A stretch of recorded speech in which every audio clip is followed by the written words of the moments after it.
জয় হিন্দ। আজ তৃতীয় শ্রেণীর প্রভাতী গণিত অনুশীলন বই থেকে আমরা প্রশ্নপত্র 38 সমাধান করব। এই প্রশ্নগুলো সম্পূর্ণ সিলেবাসের উপর নির্ভর করে তৈরি করা হয়েছে। তো এই ধরনের প্রশ্ন আমরা পরীক্ষায় পাবো। তো এই প্রশ্নগুলো মূলত ফাইনাল পরীক্ষার ক্ষেত্রে গুরুত্বপূর্ণ, কারণ এখানে যা প্রশ্ন দেওয়া আছে, প্রশ্ন দেখো পূর্ণমান 50, অর্থাৎ ফাইনাল পরীক্ষা কিন্তু পূর্ণমান 50 হবে। সুতরাং এই প্রশ্নগুলো ফাইনাল পরীক্ষার ক্ষেত্রে গুরুত্বপূর্ণ। তবে আমরা চাইলে দেখতে পারি, কারণ এখানে বিভিন্ন ধরনের অঙ্ক দেওয়া আছে। এখানে দেখো সময় 90 মিনিট দেওয়া আছে। আমরা আগের ক্লাসগুলো মন দিয়ে দেখবো। এছাড়াও আমরা বিভিন্ন ট্যালেন্ট টেস্ট বা বৃত্তিমূলক পরীক্ষার প্রশ্ন এখানে দেওয়া আছে। প্রথম পর্যায়ক্রমিক মূল্যায়নের প্রশ্ন এখানে দেওয়া আছে। তোমরা চাইলে প্রশ্নগুলো দেখতে পারো, এগুলো তোমাদের অনেক কিছু শেখার ক্ষেত্রে কাজে লাগবে। তো দেখো, আমরা শুরু থেকে প্রত্যেকটা উত্তর পূর্ণ বাক্যে লিখবো এবং যাতে একদম ভুল না হয় সে বিষয়ে আমরা খেয়াল রাখবো। তো দেখো, আমরা প্রথম থেকে উত্তর দিই। আমরা একের কয়েকই দেওয়া আছে, একটি পিৎজার 7 টুকরোর মধ্যে তুমি 2 টুকরো খেলে, তুমি পিৎজার কত অংশ খেলে? তাহলে দেখো, আমরা কি জানি, যখন ভগ্নাংশ করতে হয় তখন তখন কি হয়, নিচে থাকে হর, তাই না? আমরা প্রত্যেকে জানি নিচে থাকে হর, আর উপরে কি থাকে, উপরে থাকে লব, তাই না? এটা আমরা প্রত্যেকে জানি। এবার দেখো, আমি কতগুলো টুকরো করছি, মনে করো এটা পিৎজা, ঠিক আছে? এটা পিৎজা, হ্যাঁ। এটাকে আমি 7 টুকরো করলাম, মনে করো, ঠিক আছে? এই এই এই তাহলে 1 2 3 4 5, এই দেখো এই 6, এই 7 টুকরো না? এই 7 টুকরোর মধ্যে আমি খেয়েছি কতটা? মনে করো এই অংশটা খেয়েছি আর এই অংশটা খেয়েছি, মানে আমি দুটো ভাগ খেয়েছি, ঠিক আছে? তাহলে দেখো, আমি বলছি কত অংশ খেলে, তাহলে মোট অংশ কত? প্রথমে লিখতে হয় কি, মোট অংশ কত? 7। তাহলে 7 ভাগের মধ্যে খেয়েছি কত আমি? 2 ভাগ। বলেছে কত অংশ খাওয়া হয়েছে, আমি খেয়েছি কিন্তু 2 টুকরো, তাহলে যে টুকরো খেয়েছি সেই টুকরোটা লিখবো উপরে, আর মোট যে ভাগ সেটা লিখবো নিচে। এটা হলো 1 নম্বর। যদি প্রশ্ন এরকম দিত যে তুমি কত অংশ খাওনি, তখন আমি 7 ভাগ মোট ছিল, আর খাইনি কত ভাগ, আমি 5 ভাগ খাইনি, তখন লিখতাম 5 ভাগ, ঠিক আছে? তখন লিখতাম। কিন্তু এখন কি লিখবো আমি? এখন লিখবো এইটা, 7 ভাগের 2 ভাগ আমি খেয়েছি। পুরোটা বুঝতে পেরেছি প্রশ্ন। এইবার দেখো পরে কি বলেছে, 15 পূর্ণ 38/100 টাকার কত টাকা কত পয়সা? তাহলে দেখো, এই যে পূর্ণ সংখ্যা আছে না, এটা কিন্তু কি সবসময় টাকা, মনে থাকবে। এটা কি, এটা টাকা। তাহলে 15 টাকা আমি এখান থেকে পেয়ে গেলাম। আর দেখো, 100/38 না, মানে 100 ভাগের 38 ভাগ, তাই তো? তাহলে টাকাকে আমি যখন পয়সাকে আমি টাকা করি তখন 100 দিয়ে ভাগ করি, তাহলে এই যে অংশটা থাকবে না, এটা কি, এটা পয়সা। তাহলে 15 টাকা 38 পয়সা, মনে থাকবে। তাহলে 100 ভাগের মধ্যে যখন থাকবে তখন উপরেটা থাকবে পয়সা, আর আগে প্রথম যে সংখ্যাটা থাকবে সেটা হচ্ছে যে টাকা, ঠিক আছে? তারপরে দেখো গয়ে কি আছে, কোনো সংখ্যা 4 দিয়ে বিভাজিত হওয়ার নিয়ম কি? মানে কোনো সংখ্যা আমি কি করে বুঝবো যে 4 দ্বারা ভাগ যাবে? কি করে বুঝবো?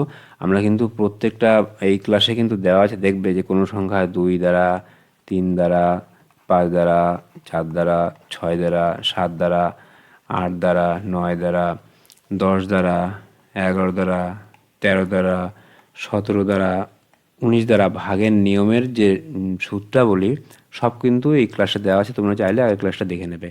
এবার দেখো, এখানে দেখে নিই আমি যে কোনো সংখ্যা 4 দ্বারা ভাগ যায় আমি কী করে বুঝবো?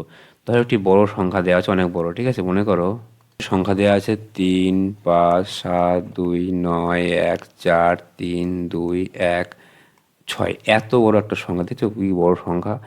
এত বড় সংখ্যা আমি দেখেই কি করে বুঝবো যে সংখ্যাটি 4 দ্বারা ভাগ যাবে কি না, ঠিক আছে? আমি কি দেখবো যে 4 মানে এই শেষ দুটো ঘর দেখবো। কি দেখবো?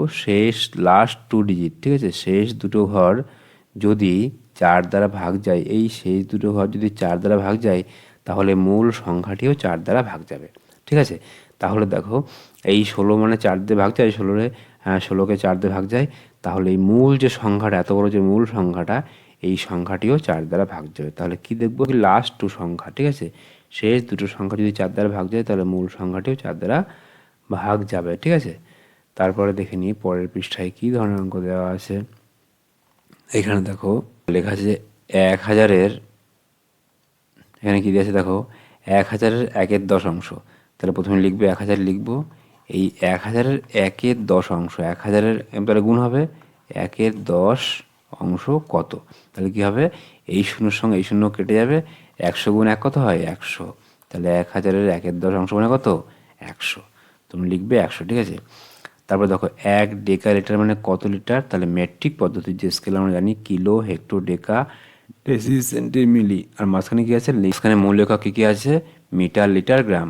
তাহলে দেখো ডেকালিটার, তাহলে ডেকালিটার 1 ডেকালিটার মানে কি? কিলো, হেক্টো, ডেকা, লিটার। 1 ঘর যাচ্ছে ডান দিকে, আমরা কিন্তু আগে স্কেলটা দেখে নেব। 1 ঘর যাচ্ছে কি ডান দিকে, 1 ঘর যাচ্ছে, তাহলে কি 10 দিয়ে গুণ হবে। তাহলে কি হবে আমার? 1 ডেকালিটার মানে 10 লিটার। কি লিখবে তোমরা? লিখবে 10 লিটার। 1 ডেকালিটার মানে 10 লিটার। এখানে লিখবে 10 লিটার, হলো। তারপরে দেখো 2-এ কি দেওয়া আছে? 100 থেকে 174-এর মধ্যে 17-এর গুণিতকগুলি লেখো। তাহলে দেখতে হবে 100 থেকে 174। তাহলে দেখো প্রথমে কি হবে আমার? প্রথমে দেখবো যে 100-র কাছাকাছি কোন সংখ্যা 17 দিয়ে ভাগ যায়। 100-র কাছাকাছি মানে 100-র আগে নয় কিন্তু, 100-র পরে, ঠিক আছে। তাহলে 100-র কাছাকাছি তাহলে দেখো আমার 17-র গুণিতক না, তার মানে 17 দিয়ে ভাগ যাবে 100-র কাছাকাছি কোন সংখ্যা। অবশ্যই কিন্তু 100-র আগে নয়, 100-র পরে। আর কি? 174-এর পরে নয় কিন্তু, 100-র আগে। কারণ বলছে 100 থেকে 174-এর মধ্যে। আমার রেঞ্জ কি? রেঞ্জ 100 থেকে 174-এর মধ্যে। তাহলে দেখো ভালো করে যদি দেখি আমি, দেখো 17-র নামটা পড়লে 17কে 17, 17 দুগুণে 34, 17 তিনে 51, 17 চারে 68, 17 পাঁচে 85, 17 ছয় 102। তাহলে দেখো 17 ছয় 102 না, তাহলে 102 কিন্তু আমার এই 100-র কাছাকাছি প্রথম সংখ্যা যা 17 দ্বারা ভাগ যায়, ঠিক আছে। আর দেখো, আর 17 10-এ কত? 170, তাই না? 17 যদি 11 করি তাহলে 187 হয়ে যাবে, সেটা কিন্তু বেশি। তাহলে প্রথম সংখ্যা হচ্ছে 100-র কাছাকাছি 102, আর শেষ সংখ্যা কত? 170। বোঝা গেল? 17 10-কে এটা কত? এটা 17 গুণ 6, আর এটা কত? 17 গুণ 10। তাহলে কত হবে আমার? তাহলে কোন কোন সংখ্যাগুলো পাচ্ছি আমি? তাহলে 17 গুণ 6 পেলাম। এখানে কত পাবো? 17 গুণ 7, 17 গুণ 8, 17 গুণ 9। আমাকে বলেছে কিন্তু 100 থেকে 174-এর মধ্যে। তাহলে দেখো 102, 7 17 কতটা হয়? 7 17 119, তাই না? 119, তাই না? তারপর দেখো 8 17 কত হলো? 136, 9 17 153, 17 10-কে 170। তাহলে বলেছে 100 থেকে 174-এর মধ্যে 17-এর গুণিতক কোনগুলো? যেগুলো 102 একটি সংখ্যা, 119, 136, 153, 100, এই সংখ্যাগুলো আমরা আস্তে করে লিখে দেবো যে 100 থেকে 174-এর মধ্যে 17-এর গুণিতক 102, 119, 136, 153, 170। তারপরে দেখে নিই পরের অঙ্কটা কী দেওয়া আছে। এইখানে বলেছে যে 4572 সেকেন্ড মানে কত ঘন্টা, কত মিনিট, কত সেকেন্ড। তো আমরা জানি কি 60 সেকেন্ডে হয় 1 মিনিট, আবার 60 মিনিটে হয় 1 ঘন্টা। তাহলে এক কাজ করব, এই সংখ্যাটাকে আমরা কী করবো? 60 দিয়ে ভাগ করব। করলে পেয়ে যাব কি? 60 দিয়ে ভাগ করলে পেয়ে যাব মিনিট, ওই মিনিটকে আবার 60 দিয়ে ভাগ করবো, পেয়ে যাবো ঘন্টা। তাহলে 4572, 4572 সেকেন্ডকে আমি কী করবো? 60 দিয়ে ভাগ করবো। ভাগ করলে পেয়ে যাবো কি আমি? মিনিট। ওই মিনিটকে আবার 60 দিয়ে ভাগ করে ঘন্টা বার করবো। তো দেখো এইখানে দুটো ঘর আছে না, আমি এইখানেও দুটো ঘর নেবো। এবার দেখবো 60 দিয়ে কি 45-কে ভাগ করা যায় কি না। যায় না, কারণ 60 বড়, 45 ছোট। তখন কি করব? তখন আমি 3টে ঘর নেবো এখান থেকে, ঠিক আছে। এবার দেখবো 60 দিয়ে 457 মধ্যে কবার যায়। এবার মনে করবো একটি সংখ্যা নেই, একটি সংখ্যা নেই। এবার 60 দিয়ে 45-এর মধ্যে কবার যায়? 6 7 42, 6 আর 48, তাহলে যাবে না, 6 7 বাদ যাবে। তাহলে 7 0 0, 6 7 42 বসিয়ে দিলাম। আস্তে করে ঠান্ডা মাথায় বিয়োগ করে দেবো, কোনো টেনশনের কারণ নেই। 7 থেকে 0 গেল 7, আর 5 থেকে 2 বাদ দিল 3 হলো। এবার 37, এবার 2টা আমি এখানে বসিয়ে দেবো। হ্যাঁ, এইবার দেখো আবার 60 দিয়ে এটাকে ভাগ করার চেষ্টা করবো, কতবার যাবে। মনে করবো যে এখানে একটি ঘর নেই, এখানে একটি ঘর নেই। তাহলে 6 দিয়ে 37 মধ্যে কবার যাবে? 6 6 36, তাই না? 6 6 36। তাহলে 6 0 0, 6 6 36, 360। তাহলে বিয়োগ করলে কত হয়? বিয়োগ করলে 2, 7 থেকে 6 বাদ দিলো 1। তাহলে 12 কি নামলো? 12 সেকেন্ড। আর কোনো আমার সংখ্যা নেই। তাহলে দেখো আমি একটি উত্তর পেয়ে গেলাম কি? 12 সেকেন্ড আমি পেয়ে গেছি। 12 কি? 12 সেকেন্ড। আর 76 কি? 76 মিনিট হলো। এইবার দেখো এই 76 মিনিট কি আমাকে বলেছে ঘন্টা। আমরা জানি কি 60 মিনিট 1 ঘন্টা হয়। এই 76-কে আবার আমি 60 দিয়ে ভাগ করব, ঠিক আছে? 60 দিয়ে ভাগ করে বার করব ঘন্টা। তাহলে 60 কবার যাবে? 60 অক্ষে 60, বেশি বার যাবে না, 60। এখানে আস্তে করে বিয়োগ করে দিই, বিয়োগ কত হয়? 6, এখানে 1, 16। তাহলে 16 কি? এটা কিন্তু মিনিট না, তাহলে এটা মিনিট ছিল, এটাও মিনিট। উত্তর কত আমার? 1 ঘন্টা 16 মিনিট 12 সেকেন্ড। বোঝা গেল কী করে করলাম? প্রথমে 60 দিয়ে ভাগ করে মিনিট বার করলাম, পরে আবার 60 দিয়ে ভাগ করলে ঘন্টা বার করলাম। তাহলে 1 ঘন্টা 16 মিনিট 12 সেকেন্ড আমার উত্তর, ঠিক আছে? তারপরে দেখিনি পরের অঙ্কটা কী দেওয়া আছে। এইখানে দেখো পরে দেওয়া আছে যে গয়ে দেখাতে 3832 মিটার মানে কত কিলোমিটার। আমরা জানি মিটারকে যখন 1000 দিয়ে ভাগ করি তখন কি হয়? কিলোমিটার হয়। কি বললাম? মিটারকে যখন আমি 1000 দিয়ে ভাগ করি তখন কি করতে হয়? তখন কিলোমিটার হয়। তাহলে এই সংখ্যাটা আমি কি করব? আমি আহ, আমি 1000 দিয়ে এই সংখ্যাটাকে ভাগ করব। তো দেখো 3, 8, 3, 2 কী করবো? আমি 1000 দিয়ে ভাগ করব। এবার দেখো আমরা আগের বিভিন্ন ক্লাসে শিখে এসেছি কি কোনো সংখ্যাকে 10, 100, 1000 দিয়ে ভাগ করার নিয়ম হলো দশমিক বিন্দু বা ডান দিক থেকে বাঁ দিকে সরাবো। কী করব? এই ডান দিক থেকে বাঁ দিকে সরাবো, ঠিক আছে? এই ডান দিক থেকে বাঁ দিকে সরাবো। মনে থাকবে কোনো সংখ্যাকে 10, 100 বা 1000 দিয়ে ভাগ করার নিয়ম দশমিক বিন্দু ডান দিক থেকে বাঁ দিকে সরাবো। কত ঘর সরাবো? যতগুলো শূন্য থাকবে, ঠিক আছে? এখানে শূন্য কটা? 3টে শূন্য, তাহলে 3 ঘর বাদিকে সরবে। আচ্ছা এইবার দেখো এই সংখ্যাটার কোনো দশমিক বিন্দু নেই, কিন্তু কোনো সংখ্যার দশমিক বিন্দু নেই মানে আমরা জানি সেই সংখ্যার শেষে থাকে দশমিক। কোথায় থাকে? একদম শেষে, ঠিক আছে? একদম শেষে থাকে দশমিক। সেখান থেকে কত ঘর বাদিকে সরবে? 3 ঘর, কারণ 3টে শূন্য না। তাহলে 1 ঘর, 2 ঘর, 3 ঘর। উত্তর কত হবে? উত্তর আমার 3.832। এত কি? এত কিমি। আমার আগে ছিল কি মিটার ছিল, কিন্তু এখন হলো কি আমার কিলোমিটার। কি করলাম? 1000 দিয়ে ভাগ করলাম। নিশ্চয়ই বুঝতে পারছি ভাগের নিয়ম। যদি এখানে একটা শূন্য থাকতো 1 ঘর বাদিকে সরতো, ঠিক আছে? তারপরে দেখো 75-এর বিজোড় উৎপাদকগুলো লেখো, ঠিক আছে? মানে কোন কোন বিজোড় সংখ্যা দিয়ে 75কে আমি ভাগ করতে পারি। তো লিখে ফেলি আমি 75কে আমি 3 দিয়ে ভাগ করতে পারি। 3 দুগুণ 6, 3 পাঁচা 15। তারপরে দেখো 5 দিয়ে ভাগ করতে পারি, 5 পাঁচা 25। তাহলে দেখো আমি কোন কোন বিজোড় সংখ্যা দিয়ে ভাগ করতে পারি, দেখো ভালো করে দেখো। 1 দিয়ে ভাগ করতে পারি, তাই না? 1 দিয়ে ভাগ করতে পারি। আবার দেখো 3 দিয়ে ভাগ করতে পারি, 5 দিয়ে ভাগ করতে পারি, এই 15 দিয়েও ভাগ করতে পারি, ঠিক আছে? আর কী দিয়ে ভাগ করতে পারি? 15 মানে 3 গুণ 5 15, ঠিক আছে? আবার এই 25 আছে না, 25 দিয়েও ভাগ করতে পারি আমি। হ্যাঁ, তাহলে 1, 3, 5, 15, 25 দিয়ে ভাগ করতে পারি। আর 75কে আমি 75 দিয়েও ভাগ করতে পারি। তাহলে 75 সংখ্যাটির বিজোড় উৎপাদক হলো 1, 3, 5, 15, 25, 75। এই সংখ্যাগুলো দিয়ে আমি 75কে ভাগ করতে পারি। তোমরা এই সংখ্যাগুলো লিখে দেবে। তারপরে দেখো পরে একটি অঙ্ক দেওয়া আছে যে 3-এর বর্গের বর্গ কত, ঠিক আছে? তাহলে 3 একটি সংখ্যা, 3-এর বর্গের বর্গ কত? তাহলে 3 একটি সংখ্যা। এই 3-এর বর্গ মানে কি 3কে আমি দুবার গুণ করবো, ঠিক আছে? 3কে কী করবো আমি? দুবার। বর্গ চিহ্ন দেয় কীরকম? এরকম উপরে দেয় স্কোয়ার, এটা কি বলে? বর্গ। তাহলে 3 সংখ্যাকে আমি দুবার গুণ করলাম, কত হবে? 3 3-কে 9 হয়েছে। এই 9-এর আবার বর্গ করতে বলছে, মানে কি 9 বর্গ মানে কি 9 গুণ 9, ঠিক আছে? তার মানে কি? তার মানে 9-এর স্কোয়ার, তার মানে 9 নং 81। তাহলে 3-এর বর্গের বর্গ কত? সংখ্যাটি হবে 81। তোমরা লিখবে আস্তে করে এখানে 81। তাহলে 3-এর বর্গের বর্গ 81। তারপরে দেখো 3 দ্বারা কী দেওয়া আছে? দুটি সংখ্যার বিয়োগফল 48, ছোট সংখ্যাটি 18 হলে বড় সংখ্যাটি কত? তো তা ভালো অঙ্ক, সোজা অঙ্ক। দুটি সংখ্যার বিয়োগফল মনে করো, একটি সংখ্যা মনে করো, একটি সংখ্যা মনে করো ক, একটি সংখ্যা খ। ক সংখ্যাটি বড়, খ সংখ্যাটি ছোট। এদের বিয়োগফল কত? বিয়োগফল 48। এবার বলেছে ছোট সংখ্যাটি না, তাহলে এই খর মান দেওয়া আছে কত? 18। তাহলে ক কত আমার বার করতে হবে। এবার দেখো আমরা কি করব? আমরা জানি যে কি জানি যে বাঁ দিকে এই সমান সমান না, বাঁ দিকে যদি যোগ থাকে ডান দিকে গেলে কি হয়? সমান সমানের ওই পারে গেলে বিয়োগ হয়। আবার সমান সমানের এই পারে যদি বিয়োগ থাকে এখানে আসলে কি হয়? যোগ হয়, সাইনটা পাল্টে যায়। তো দেখো এইখান থেকে আমি লিখব যে ক মাইনাস খ সমান সমান কত?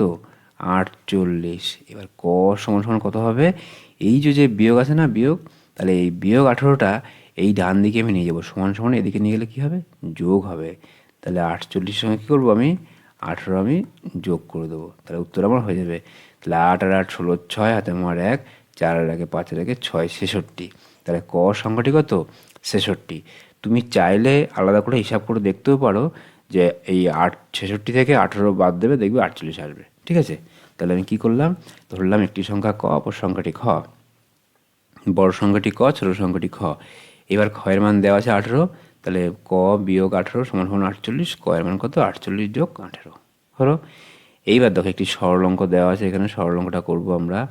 বলেছে 15 গুণ 8 বিয়োগ 4 ভাগ। এবার পরপর করতে থাকি, আমরা প্রত্যেকেই সরল অঙ্ক শিখেছি আগের ক্লাসগুলোতে।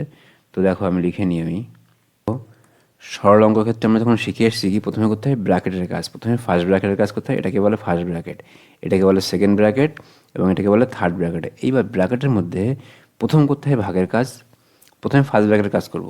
এবার তারপরে যদি কোনো ব্র্যাকেট না থাকে তখন করতে হয় কি ভাগের কাজ, তারপরে গুণ, তারপরে যোগ, লাস্টে বিয়োগ। এগুলো আমরা আগের ক্লাসগুলোতে শিখে এসেছি। তোমরা যদি আমাদের ক্লাসগুলো মন দিয়ে দেখো তাহলে দেখবে প্রত্যেকটা ক্লাসে কিন্তু বিভিন্ন নিয়মাবলী আমরা শিখে বলেছি কিন্তু, যে সেইগুলো কীভাবে অ্যাপ্লাই করতে হয়।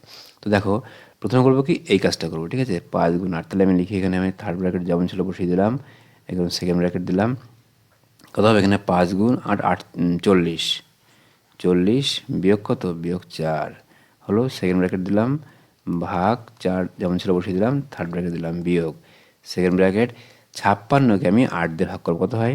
56কে 8 দিয়ে ভাগ করলে 7 হবে, 7। এবার এটা কাজ মিটে গেল, এই অংশের কাজ হয়ে গেল। বিয়োগ 1 দিয়ে আমি সেকেন্ড ব্র্যাকেট দিয়ে দিলাম। এবার এখানে করি আমি 40কে আমি কী করবো? 40 থেকে 4 বিয়োগ করবো, কত হবে? 36 ভাগ কত? ভাগ 4। এবার আমি থার্ড ব্র্যাকেট আস্তে করে আমি এখানে বসিয়ে দিলাম, বিয়োগ। এইখানে দেখো এখন আমার সেকেন্ড ব্র্যাকেট কাজ করে আমি তুলে দেবো, তাহলে 7 থেকে 1 গেলে কত থাকবে? 6 হলো। এবার দেখো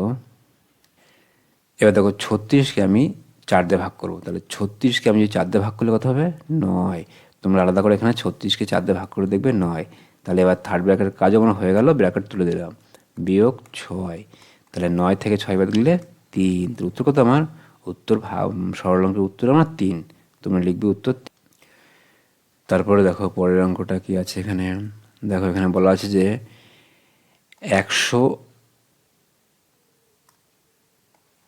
117 নিকটবর্তী কোন সংখ্যা 5 দ্বারা বিভাজ্য? 117 কাছাকাছি। ঠিক আছে, এইবার দেখো আমরা জানি কি 5 দ্বারা ভাগের নিয়ম কি? কোনো সংখ্যার শেষ অঙ্ক কিন্তু 5 থাকবে, অবশ্যই 5 বা 0। ঠিক আছে, তাহলে কোনো সংখ্যার শেষ অঙ্ক কি থাকবে? অবশ্যই 5 বা 0। তাহলে 117 বলেছে না, এই সংখ্যার কাছাকাছি কোন সংখ্যা 5 দ্বারা বিভাজ্য? এবার দেখো আমাকে কিচ্ছু করতে হবে না, আমি কী জানি যে কোনো সংখ্যার শেষ অঙ্ক অবশ্যই কি হবে? অবশ্যই 5 বা 0 হবে। তাহলে দেখো 117 কাছাকাছি কোন কোন সংখ্যা হতে পারে? দেখো 1 হতে পারে কত? আমি যদি 0 বসে এখানে 0 বসলে কত হবে? 1 1 0 হতে পারে। 110 আর কি হতে পারে? 1 1 115 হতে পারে। আর কি হতে পারে? 1 2 0 120 হতে পারে, তাই না? ভালো করে দেখো। দেখো আমি কি বললাম যে 117 কাছাকাছি কোন সংখ্যা 5 দ্বারা ভাগ যাবে?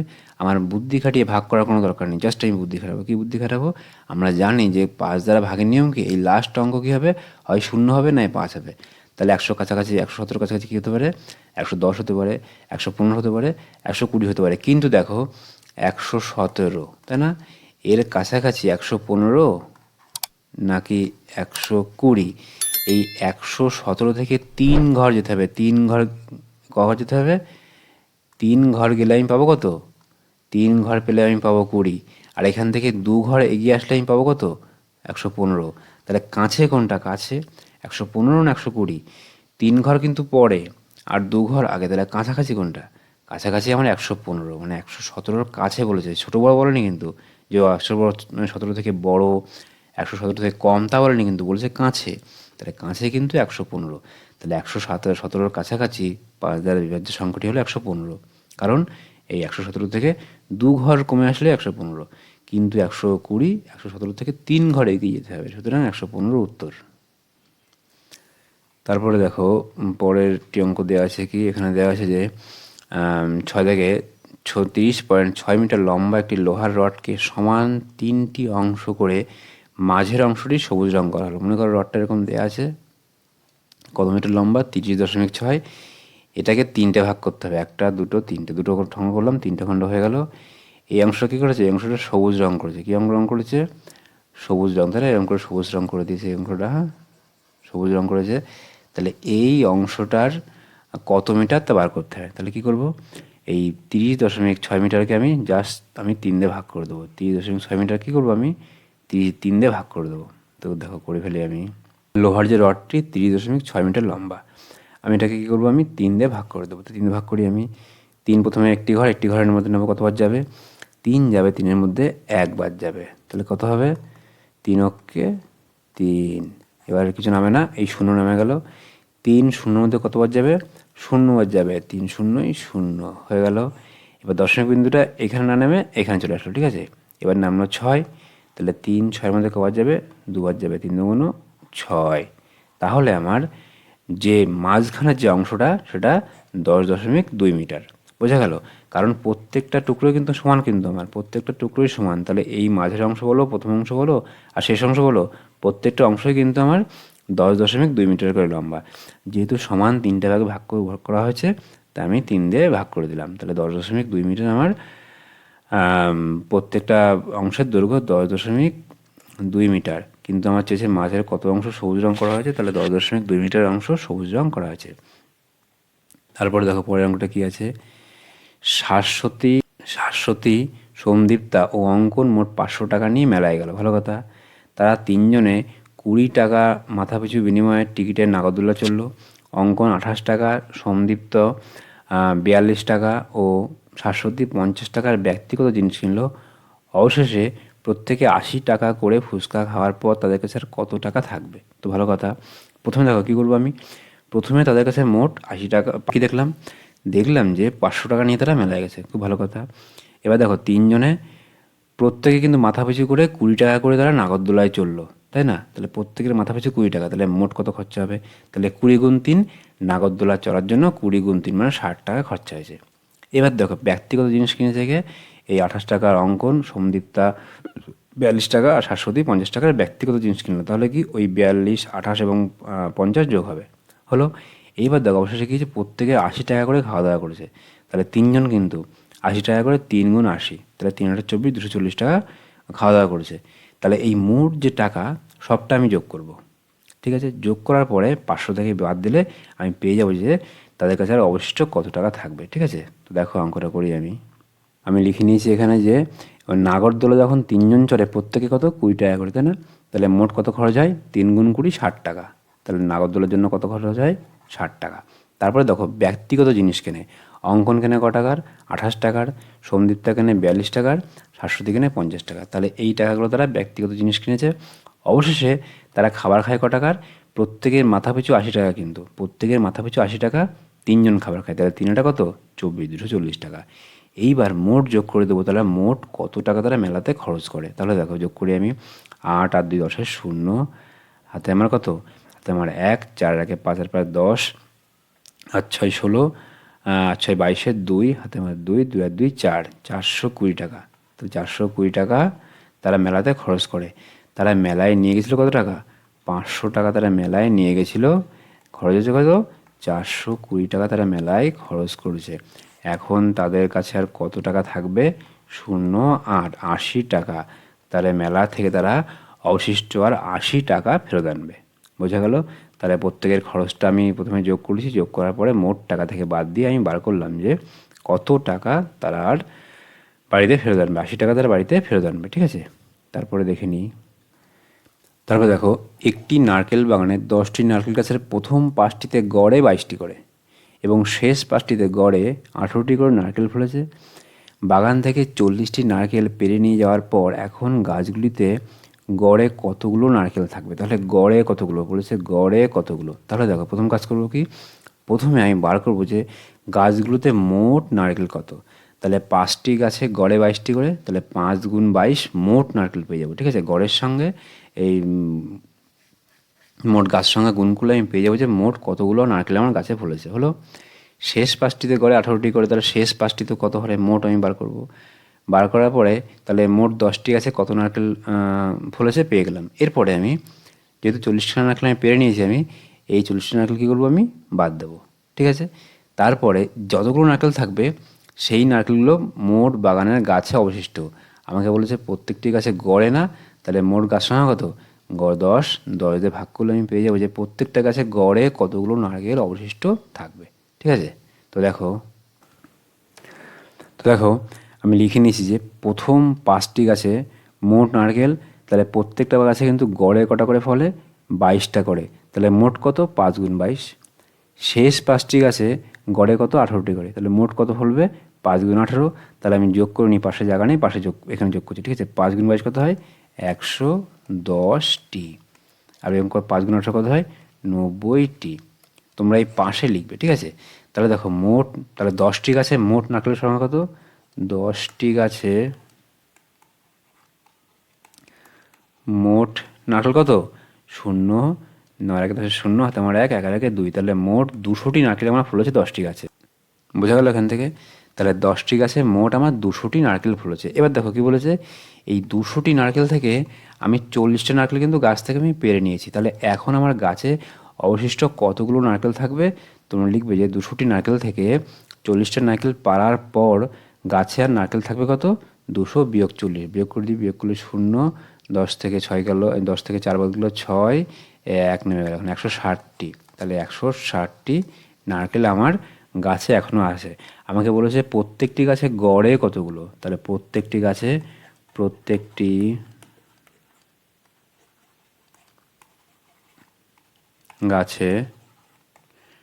গড়ে নারকেল থাকবে কত? নারকেল থাকবে কটা করে? এই 116টা মোট নারকেল না? আমার গাছ সংখ্যা কত? গাছ সংখ্যা আমার 10। তাই 10 দিয়ে ভাগ করে দেবো আমি 116কে। কী করবো? 116কে আমি 10 দিয়ে ভাগ করে দেবো। এই 0 0 কেটে যায় না? 16কে 16 1 দিয়ে ভাগ করলে 16 হয়। তাহলে প্রত্যেকটি গাছে গড়ে আমার 16টি করে নারকেল থাকবে। বোঝা গেল? তাহলে আমি কী করলাম লাস্টে? মোট নারকেলকে আমি মোট গাছ সংখ্যা দিয়ে ভাগ করে দিলাম। তাহলে দেখো এই সঙ্গে সঙ্গে আমাদের প্রশ্নপত্র 38-এর সম্পূর্ণ প্রশ্নগুলো আমরা সমাধান করলাম আজকে। পরের ক্লাসে আমরা অন্যান্য ক্লাস দেবো, তোমরা সেগুলো মন দিয়ে দেখবে। তাহলে এখান থেকে আমরা অনেক কিছু শিখতে পারবো, যেগুলো কিন্তু আমাদের প্রত্যেকটা পরীক্ষার ক্ষেত্রে খুব কাজে লাগবে। প্রত্যেকে ভালো থাকবে, পরের ক্লাসে দেখা হবে। জয় হিন্দ।